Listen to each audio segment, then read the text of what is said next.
and I'm back with another video. Thank you guys so much for tuning in. If you are new here, my name is Kai, and this is my channel, It Must Be Kai. Definitely go ahead and hit that like, comment, and subscribe before we even get into this video where I'm about to spill all the tea about high porosity hair. So without further ado, let's get right into this video. All right, y'all. So let's just go ahead and just jump right into the video. I know what you are here for. Y'all are here for me to spill the tea on high porosity hair, okay? Because I started doing some research because your girl knew she had high porosity hair, right? But I really didn't know much about it. I just knew how my hair was, but I really didn't know what things I actually need to be doing on a regular basis to make my hair more easy to manage. So I learned some stuff. So now I'm here to teach y'all, okay? Because we learn together. Just like how I be trying new stuff on camera all the time,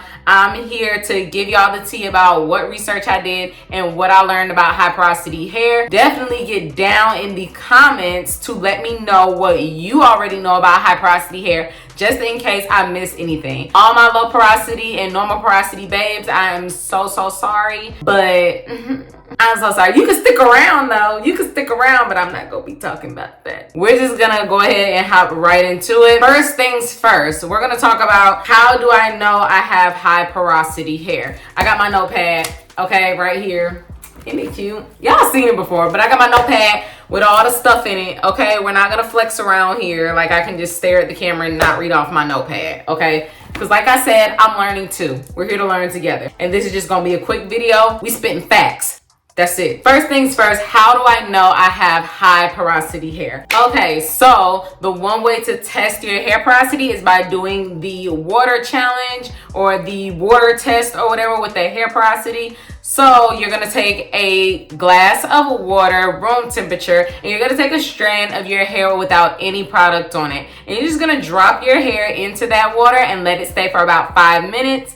And you're going to see where your hair floats. If your hair floats at the top, that means you have low porosity hair. That means that your hair shaft or your hair cuticle is closed off and it's harder for products and creams and oils to penetrate that hair cuticle, so your hair is gonna float on top. If your hair floats right in the middle, then you have a really nice mix, and I'm jealous of high porosity and low porosity hair. That means that your hair shaft is open and closed, open enough for stuff to get in and closed enough to keep stuff out. So you're right in the middle, you're good. If you have high porosity hair, that means your hair cuticle has these big gaps in it and they are wide open, okay? And as you can tell, that causes frizzy hair. So your hair cuticle is open, and that's why it's floating to the bottom, because all that water is getting in there and weighing it down. Now that we know the 3 differences, like I said, we're just going to be talking about high porosity hair. How do I know I have high porosity hair? Is hair dries out quickly even after moisturizing. Like, y'all, my hair dries so fast. When I get out the shower, I be running to put product in it because it's gonna dry, and y'all have definitely seen that.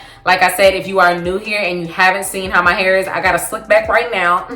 But I have plenty of hair videos on my channel, so definitely go check it out. I advise you to check out the wash day so you can really and truly see what I'm talking about. Also, your hair can look dull and brittle without luster. That does happen to me on wash days. I know I have a good wash and go the longer my hair looks shiny, but eventually my hair does get kind of dull and not shiny at all to where I have to constantly reapply. So when it comes to wash and goes, reapplying is a pretty normal thing for me. If you want to see a week in my wash and go, definitely go check that video out as well. And you're gonna see throughout the week I do have to add a little bit of moisture back into my hair. Next thing is it tangles and breaks easily. Baby, my hair tangles easily like it's nothing. So if I'm wearing my wash and go out and I decide to roll around the bed without a scarf on my head or without it put up, when I rinse my hair to comb and get ready to detangle it, it will be tangled. No ifs, ands, or buts. It will be tangled.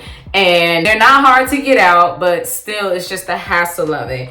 And also my hair doesn't break easily. I don't feel like. I'm sure it could, and also because I have color processed hair, but I know that I take the precautions to be gentle with my hair just so it does not break. And that just comes from products with easy slip. Also, it says products penetrate easily. So what that means is when you are putting products on your hair, the products are just soaking right in. And so when I try certain products and the product is sitting on top of my hair, I'm like, this product is not for my hair. It's not for my hair. Because I'm like, why you not getting down in here? Okay, so I have high porosity hair. So if you are literally sitting on top of my high porosity hair and you're not getting down in there, you're not absorbing, one, I may need to add more water to my hair just to wet it up again, because it can get kind of challenging to get products into my hair sometimes, depending on the product. It has to be really, really thick and creamy in order to get into my hair and really define it and stuff like that.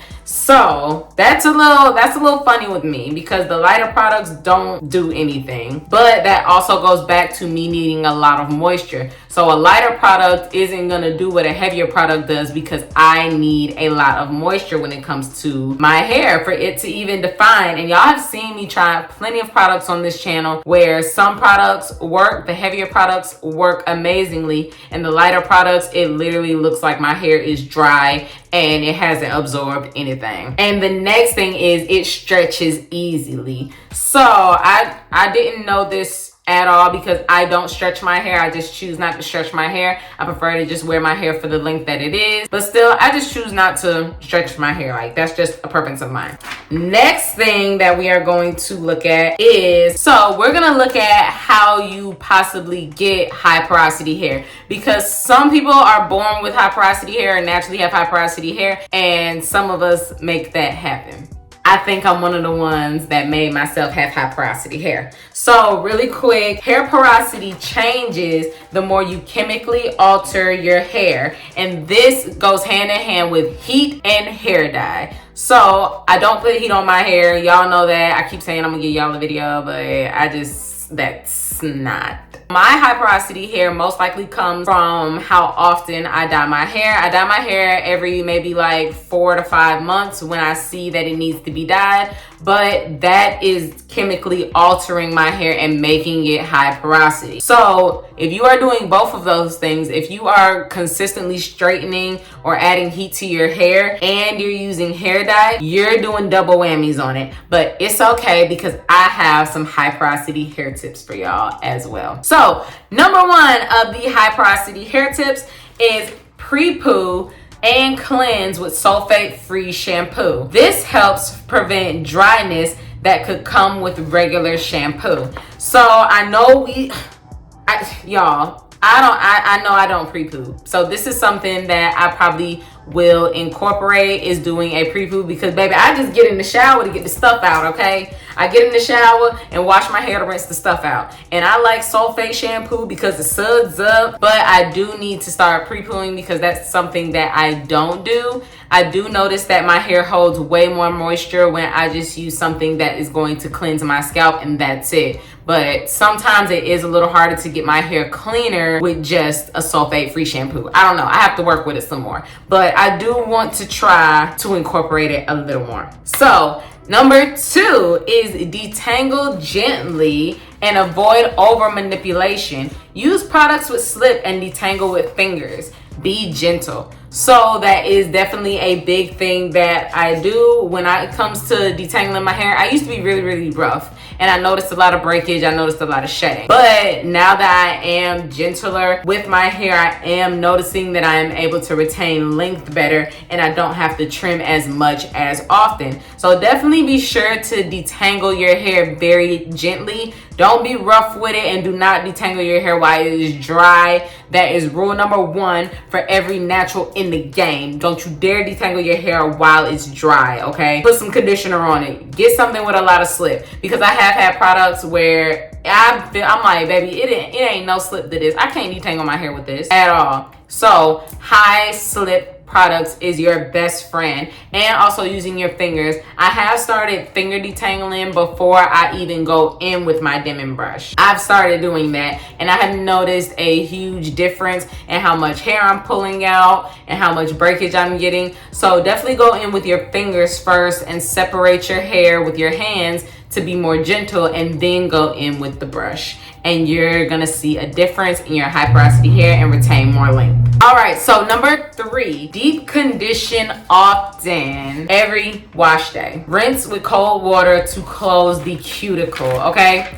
So we gotta start deep conditioning. I don't deep condition every time I wash my hair, but then again, I wash my hair maybe once every 2 weeks. That's how often I wash my hair. So I do need to start deep conditioning more. I do put conditioner in my hair, let it sit, fall asleep and whatever, but I do need to incorporate more deep conditioning. It says that those are our friends in the high porosity hair community. So let's talk about the water really quick. I have a whole different little subsection for water temperature for natural hair. Cold water, use for rinse. I have started using cold water on my high porosity hair, and I have seen a huge difference. It's not as frizzy. Whenever I rinse my hair with hot water and I get out the shower, when I tell you my hair, it's like it's dry. My hair is so frizzy when I use hot water. Use cold water for final rinse. Cold water does help close the hair cuticle and seal in moisture. So that's what we're trying to do. So whenever you do your deep conditioner, rinse it out with cold water so that your hair can hold on to all that good stuff that you just put in it. Otherwise, the hot water, you're just rinsing it right out. So with hot water, never ever use hot water. That brings me straight up to hot water. Never use hot water on your hair. If you are a natural, I feel like if you a natural period, don't use hot water on your hair. It causes frizz, damage to the cuticle, and burns the scalp. So you could not have high porosity hair, but when you start rinsing your hair with boiling hot water, you're gonna make yourself have high porosity hair. Because believe it or not, but water can actually cause heat damage. So that's something for y'all to stop rinsing with that hot water. You're gonna have to take the cold for the sake of your hair. For 3 minutes while you're rinsing it. Cold water. Next, we're going to talk about room temperature water. It says used for refreshing hairstyles mid-week and is good for moisture between styling. I didn't know this, okay? I be using cold water all the time, but if it says I can use warm water when I'm just rinsing out product, because we all have those times where we're just getting in the shower, rinsing out the product, just to restyle our hair again because it's not time for wash day, or either we are doing a conditioning. So that's something that I didn't know that I definitely will be incorporating as well. And the last one is warm water. Use when washing and cleansing scalp. It works best for applying deep conditioners and shampoo. Had no idea. I will definitely alternate between those, but if you're like me, you take boiling hot showers. So just be sure to turn the water down a bit, because when we're looking at cold, room temperature, and warm water, all of them are better than hot water. That's that on that, and let's jump right back into our countdown. So number 4, we already talked about it. It is avoid heat. I just addressed that. That's all we gonna say on that. If I haven't said that once, I've said it 1,000 times. If you want that hair to grow down your back and touch your ankles, baby, you gonna have to slow down with that heat. It says avoid heat, but I know that some people really like to straighten their hair. So just do it safely and just make sure you're not overdoing it with the heat. Number 5 is protein treatments. Y'all, I ain't never did a protein treatment ever. And I really want to do the rice water. So I think I am going to see about doing my first protein treatment, because I think the rice water is a protein treatment. And I know you have protein treatments that you can like purchase at Sally's and stuff like that. I'm going to even start incorporating protein treatments in my hair regimen, and of course I'm going to show y'all so y'all can see what's popping and what's going on, and I'll let y'all know the real tea on protein treatments. And I want y'all to comment down below if y'all be doing protein treatments, because I need to know something before I even start doing it. I've never done a protein treatment. That's sad, but I would love to see if I see a difference in my hair altogether. The next one is the LCO method. So I know a lot of y'all, it's always been a debate between LCO or LOC, lock or LCO. I am an LCO girl. I've always been an LCO girl. I find it easier because oil locks in moisture. You see how I did that? Oil locks in the moisture, so why doesn't it go last?